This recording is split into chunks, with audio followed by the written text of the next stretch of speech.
Hello, Internet, and welcome to my live reaction for To Your Eternity, Chapter 155.99 again. So, in Crunchyroll's defense, I will say, the reason that it's 99 again this week is because Crunchyroll finally got the missing 155 Part 1 from back in, late February. Put the former Part 1 as Part 3, 154, and then everything else went back one, so the former .5 is now .25, 7.5 is now 5, 8.5 is 7.5, 9.5 is 8.5, and last week's 9.9 is now 9.5, leaving this chapter to once again be Chapter 155.99, because 155 will never end. That's still my hot take. But anyway, when we last left our heroes, we focused largely on the Renrir Trio's clash with the puppet, as they tried to do some damage to it, but largely failed, and in the attempt ended up blowing up the water tank that the puppet had corrupted way back at the start of this arc. They barely managed to not get caught by the water, but then Tonari's little blood infection finally takes hold, and she ends up shooting at the Renrir Trio, and now they have to decide if they're going to kill Tonari, which, given that Fushi can resurrect people is probably the best idea, but we'll see how that's handled. There's also the briefest of mentions of what's going on back with the Occult Club, just to, remind us they're still there or whatever. But yeah, all that said, let's dive right on into the real Chapter 155.99, Trusting Heart Part 7. And we open with Tonari continuing to, aim at the Renrir gang, and then we cut to Hirotoshi, I think, wielding his blade of the Occult Club, and Yuki stops him, "Don't do it!" And then, I think that's Echo, stopping Hyro back at the school? I didn't even know that Echo was here. But he still ends up shooting at the puppet, I think, and Hirotoshi gets on to Yuki, "Why'd you stop me?" And sorry, I had some failing to use the Crunchyroll manga reader properly. Anyway, why do you stop me? And Hyro then knocks Echo off of him. "We have to get them before they get us." And Tonari fires an explosive arrow, and it looks like Kai gets a shield up to protect them just in the nick of time. I think that's Kai. It might be Hyro still. Still don't quite know where Echo came from. Was she here when March and the Spirit Bear rescued the girls? She might have been, I just missed her. But anyway, Tonari, the dust clears, Tonari is still pointing her bow at the gang, and Hyro readies his crossbow shot at her, and fires. We see the explosion, and then we cut back to the cult. Specifically, was this Chami or was this someone else? Whoever it is that was, no, Chami is the one behind them. This is the other guy that was carrying the guru out. But as they're walking in the sewers, something brushes their legs. And Chami asks, "What's the matter, Fushi-sama?" Oh, is this person... Oh, I mean, this is Fushi as someone else, maybe. Right? Because I'm not quite sure who it reminds... My first instinct is early Iris, back when she was still pretending to be Todo, is who Fushi most looks like here. But this might be one of the Renrir guards, possibly. I don't know. I thought that Fushi, though, was still back with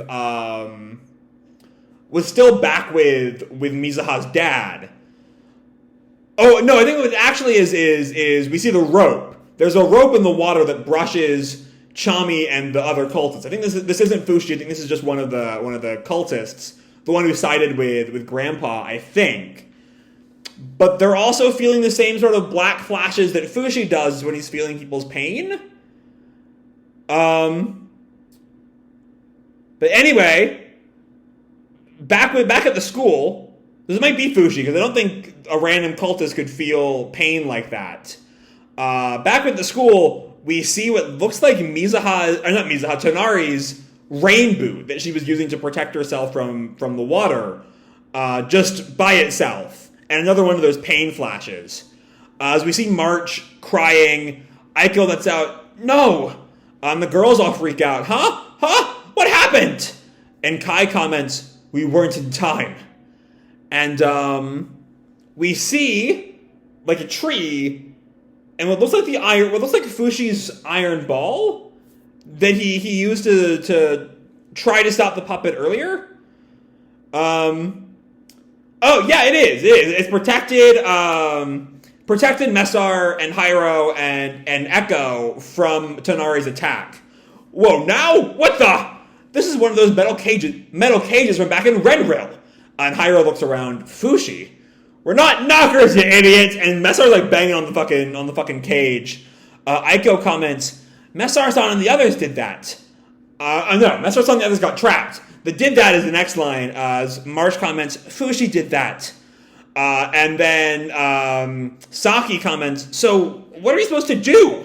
And Nagisa gets their attention. Hey, look at that. And we see the puppet just like its skin just like slop. And its skeleton pulls itself up to look at them. And then it starts to reform. You know, the body horror aspect is not something Oima's gone to a lot of times, but whenever she does, it sure is effective, because that's some creepy-ass shit. Nagisa panics, it's looking this way! And Saki, is it gonna come for us? And Nagisa's just chanting, stay away, stay away, stay away, stay away, stay away, stay away! But then Tonari, trying to figure out how to fucking describe Tonari on this panel here at the top of page 8. She looks like her clothes are like torn. She looks almost ghostly there. Dead-eyed, leaping towards the girls, and the chapter ends with her shadow looming over the Funa squad. And that's a really buff. I will say, you know, not to say the same thing I've been saying for the past, like, several chapters now. This feels more like the end of a chapter than the last two chapters have felt like that. But, like, I still can't say definitively that, that next chapter won't be 0.995 for real this time. Like, this might be part 8 next week. Or, actually, so I think the magazine might be off next week. Because this To Your Eternity runs in the same magazine as Yun Zero and Cuckoo's Fiancé, other series I cover. And Cuckoo mentioned the next chapter having a commemorative drawing for the anime's launch, which would be closer to 2 weeks from now. And then Amazon, which normally lists 156 as being whenever the next chapter comes out, before that chapter comes out and is inevitably pushed back another week, lists 156 as being on the 19th, which is 2 weeks away. Both of those seem to imply to me that we might not have a chapter next week. But I don't know. If anyone is a little bit more knowledgeable about that than I am, please feel free to say something. But we might be off next week. Before we get our inevitable Trusting Heart Part 8, because Trusting Heart will never fucking end. But anyway, let's talk about the chapter. So there's two things, before we get into the meat of the chapter. There's the Yuki bit that doesn't seem to be doing too much, right? It's just sort of, you know, it's barely more time with Yuki's plot than we got last week, which was really just like seeing them while Messar monologues about the Knockers being back, as they finally realized. And that was all we got from them last time. And then this time, all we really get is Yuki telling Hirotoshi not to go kill the cultists, and Hirotoshi complaining because he wants to be in the anime, I guess. And then we also get this bit with Fushi that, like, whose pain is Fushi feeling on page 4? Because, you know, it seems to be, given that the next time we see the gang back at the school, they're covered in the iron ball, it seems to be that Fushi won. He was able to save them in time, and given that Tonari is still kicking, they didn't manage to kill her. So what is the pain Fushi is feeling? It seems to be Tonari. as that last little pain flash is like over Tonari's seemingly severed foot. In the end, it's just the boot fell off, as we learn. Or actually, looking at that last panel, or that last page, I can't quite make out if the boot's supposed to be a left boot or a right boot. It looks like it's probably a right boot, but it could be a left one, because the little withered bit of Tonari we see at the end, which is a really fucking cool image, I will say. We can't see her left foot.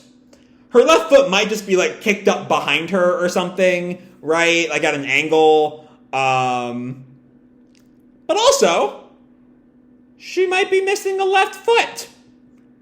She might have lost her foot, and that might be the pain that Fushi feels on page 4. Is definitely a possibility. I'll say that much. But anyway, beyond that, there's not a whole lot to this chapter. You know, Messar, Hyro, and Echo are sort of momentarily put in the steel ball to keep themselves safe. And then the puppet gets right back up. And while everyone's still dealing with still kind of freaking out about the puppet, especially with, you know, the more offensive characters like Messar and Hyro, who have long-range weapons, are sort of sealed away right now, Tonari is also still kicking. Which, if she is still knocker-possessed, what could be happening here is that she died in the attack, and then Fushi already resurrected her. That would feel a little bit like a stretch to me, but it is technically a possibility, I suppose. So it could be like Tonari is here to save them again. I don't know. But, you know, it's very, like, it's a very, like, in the moment, it hit really hard, and now I'm, like, taking a step back, and I'm like, very little happened here, which is an interesting thing, but I did still really enjoy the chapter. I'm excited to see what the deal's up with Tonari, and honestly, that one image of Tonari flying over the Nagisa squad is, like, that's worth the price of admission for the week. That's enough. That's good. That's a good fucking image right there. It's not quite proportioned right that it really works as a thumbnail, which is a damn shame, because it would be otherwise. But it's good. The body horror is good. There's plenty of good stuff here, but it's 8 pages, and it shows. And, like, we're not full-on Black Butler levels of just absolute glacial pacing, but there is a part of me, given how little content we get every week, especially since 155 started to be this, you know, months-long issue, where instead of, you know, we normally get 12 pages per half chapter, and now each part has, like, 6 or 8 or 10, and it does feel just a little slow. Like, not a whole lot happened here, and we're also going to be off next week, I think, which all just leads to this morass of, like, it sort of feels like not a lot is happening, which is a shame. I don't know. There's still plenty of good stuff here. The content we get is a good 8 pages. You know, like I said before Butler fully went, we will have one thing happen every month. I said that, like, wanting more content is not really a bad thing. Like, if that's your biggest complaint, you're doing pretty good. And we're still at that point with Eternity. We're not at the Butler point. We're nowhere near the Butler point. I don't think we'll get to the Butler point. But it is still a pain. I wish there was more this week. But what we get is pretty damn good. So with that said, I'm going to leave this video off here. Hope you'll enjoy the chapter and the video itself. If you did, feel free to drop me a like or subscribe. You know, do whatever makes you happy, you know? And as always, your life is your own, okay? Bye!